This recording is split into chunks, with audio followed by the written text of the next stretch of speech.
जंगल में एक हाथी और एक बकरी रहते थे। दोनों बहुत पक्के दोस्त थे। दोनों साथ में मिलकर हर दिन खाने की तलाश करते और साथ में ही खाते थे। एक दिन दोनों खाने की तलाश में अपने जंगल से बहुत दूर निकल गए। वहां उन्हें एक तालाब दिखाई दिया। उसी तालाब के किनारे एक बेर का पेड़ था। बेर का पेड़ देखकर हाथी और बकरी बहुत खुश हुए।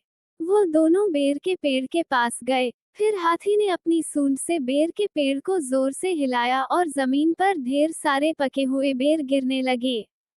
बकरी जल्दी जल्दी गिरे हुए बेरों को इकट्ठा करने लगी।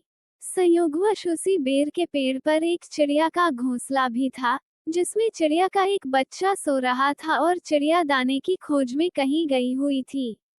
बेर का पेड़ जोर से हिलाने के कारण चिड़िया का बच्चा घोंसले से बाहर तालाब में गिर पड़ा और डूबने लगा।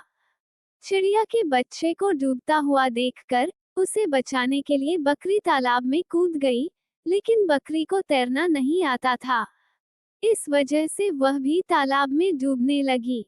बकरी को डूबता हुआ देखकर हाथी भी तालाब में कूद गया और उसने चिड़िया के बच्चे और बकरी दोनों को डूबने से बचा लिया। इतने में चिड़िया भी वहां पर आ गई थी और वो अपने बच्चे को सही सलामत देखकर बहुत खुश हुई।